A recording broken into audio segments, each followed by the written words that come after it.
Varsity লাইফটা আমার জীবনটা ধ্বংস করে দিল। ভার্সিটিতে ওঠার পর একটা ছেলেকে আমার ভালো লেগে যায়। ছেলেটাকে সবাই পছন্দ করে, ভাবতেই খুব অবাক লাগে না? যে ছেলেকে সবাই পছন্দ করে সেই ছেলেটা আমাকে পছন্দ করে। সত্যি বিষয়টা আমার কাছে খুব অদ্ভুত লাগে। ঠিক সেজন্যই আমি অ্যাকসেপ্ট করলাম তার প্রপোজটা। তো অ্যাকসেপ্ট করার পর তার সাথে যখন ঘোরাফেরা করি, তার সাথে যখন আমি প্রেম করি, তখন কিছু ফ্রেন্ড বলে আরে কয়েকদিন থাকবে সম্পর্কটা, তারপর ব্রেকআপ হয়ে যাবে। তারপর কিছু মানুষ বলে আরে দেখবি দেখবি এই ছেলে যে সুন্দর, এই মেয়েকে সবকিছু করে তারপর অন্য একটা মেয়েকে বিয়ে করবে, দেখিস। এক একজনে এক এক কথা বলে, কিন্তু আমি তো নাছোয়া বান্দা, কোনো কিছুই বিশ্বাস করতেছি না। তার সাথে আমি এভাবেই সম্পর্কটা কন্টিনিউ করে যাচ্ছিলাম।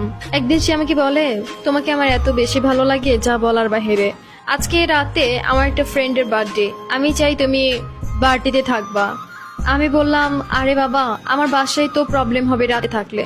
তারপর সে আমাকে বলে না কোনো প্রবলেম হবে না, আমি চাই আজকের রাতটা আমরা দুজন একসাথে কাটাতে, বার্থডে পার্টিতে অ্যান্ড দুজনে একসাথে পার্সোনাল রুমে।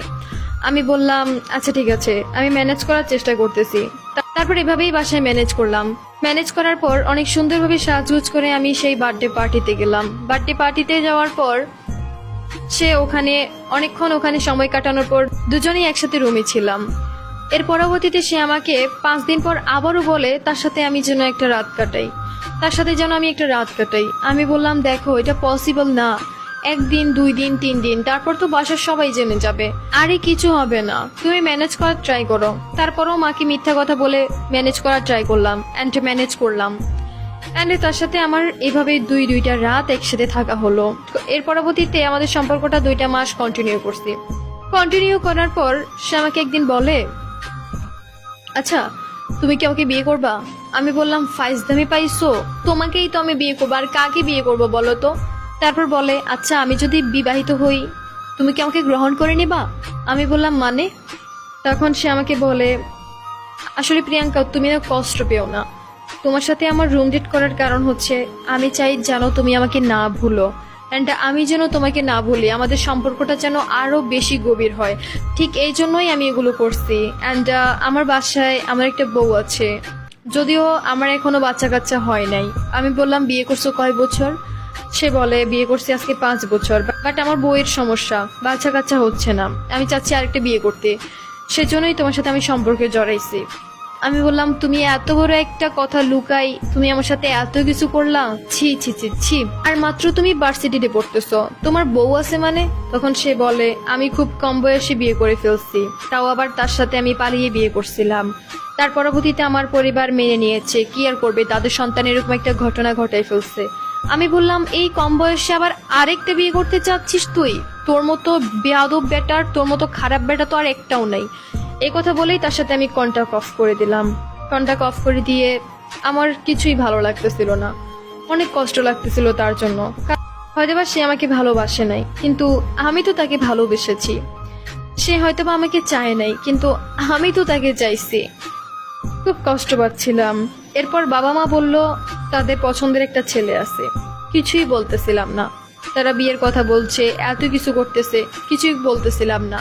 এর পরবর্তীতে বাবা মায়ের পছন্দ অনুযায়ী বিয়ে করে ফেলবো ওই প্ল্যানটা নিচের মাথায় রেখেছি। বিয়ের দিন তারিখ সব ঠিক করে ফেলেছে। অ্যান্ড আমার বিয়ের দিন আমার এক্স বয়ফ্রেন্ড এসে বলে এই বিয়েটা হবে না, আমি ওকে বিয়ে করব। আমি বললাম তুই না একটা বিয়ে করছিস, তারপর না তুই আমার সাথে এগুলো করছস? আমি না তোর সাথে ব্রেকআপ করে দিছি, তুই কেন আমাকে বিয়ে করতে আসছস? আমার বিয়ে করার জন্য অলরেডি আমার বর বসে আছে, আমি ওকে বিয়ে করবো, আমি তোরে বিয়ে করবো না। তখন সে আমাকে বলে যদি তুমি আমাকে বিয়ে না করো তাহলে আমি তোমার সব ভিডিও ছবি ভাইরাল করে দেব। আমি বললাম মানে কি? আমার ছবি ভিডিও তুমি কোথায় পাইছো? ফাইজলামির একটা লিমিট আছে। আর তাছাড়া মনে হয় তুমি এই আইডি ভিডিও বানাইছো, এই জন্য তুমি এখন আমার সামনে এগুলো নিয়ে আসছো। তারপর বলে না আমি এআই দিয়ে ভিডিও করি নাই, তোমার সাথে যে আমি একসাথে ছিলাম ওই ভিডিও। আমি বললাম তুমি কখন আবার ভিডিও করছিলা? তখন সে আমাকে বলে আরে একবার না তোমাকে আমি ড্রিঙ্ক করাইছিলাম, ওইবার বুঝছো, তোমার সব ভিডিও আমি রাখছি আমার কাছে। আমি বললাম প্লিজ তুমি আমার জীবনটা নষ্ট করো না, আমি চাচ্ছি বিয়ে করে জীবনটা সুন্দরভাবে নিয়ে যেতে। তারপর সে আমাকে বলে আমি যাকে বিয়ে করছিলাম তাকে ডিভোর্স দিয়ে এসেছি, শুধু তোমাকে বিয়ে করবো এই বলেই। আমি আমার পরিবারকে কথা দিয়েছি এই মেয়েকে ডিভোর্স দিচ্ছি মানে আমি অন্য একটা মেয়েকে নিয়ে আসবো বাসায়, এ কথা বলে আসছি। আমি বললাম আমি তোমাকে বিয়ে করতে পারবো না, আমি বিয়ে করতে চাই এই ছেলেকে, তোমাকে বিয়ে করতে চাই না। তখন আমাকে যে বিয়ে করবে সে আমাকে বলে, কি ভাবছেন আপনাকে আমি এখনো বিয়ে করব? আমি বললাম, করবেন না? সে বলে, যে মেয়ে এত কিছু করে ফেলছে বিয়ের আগে, সেই মেয়েকে নাকি আমি বিয়ে করব, ভাবতেই অনেক অবাক লাগে। এই কথা বলেই যে আমাকে বিয়ে করবে সে চলে গেল, অ্যান্ড আমি চুপ করে দাঁড়িয়ে আছি। আমাকে আমার বয়ফ্রেন্ড বলে, এবার তো তুমি আমাকে বিয়ে করতে পারবা তাই না? আমি বললাম, ওকে ফাইন, বিয়ে করব, সমস্যা নেই, কিন্তু একটা শর্ত আছে। তখন বলে, কি শর্ত? আমি বললাম, আমার কাবিন হতে হবে 30 লাখ। করবা? সে বলে, 30 লাখ কেন, 1 কোটি টাকা করো, আমার কোনো সমস্যা নেই। আমি বললাম, আচ্ছা 30 লাখ না, 20 লাখ করলেও হবে। এর পরবর্তীতে সে বলে, না 20 লাখ না, আমি যেটা বলবো সেটা হবে। আমি বললাম, না তুমি যেটা বলবো সেটা হবে না, আমি যেটা বলবো সেটা হবে। তারপর সে বলে, না কাবিন 40 লাখ হবে, বিয়ে করবা? আমি বললাম, হ্যাঁ করব। তার পরবর্তীতে দুজনেই ওখানে বিয়ে করলাম, এন্ড আজকে 2 বছর সংসার করতেছি। আলহামদুলিল্লাহ 2টা বছর কোনো প্রবলেমই হচ্ছে না।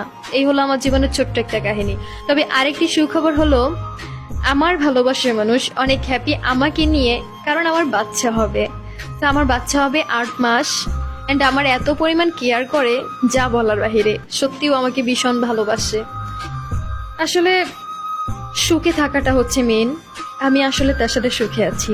এই হলো আমার জীবনের ছোট্ট একটা কাহিনী।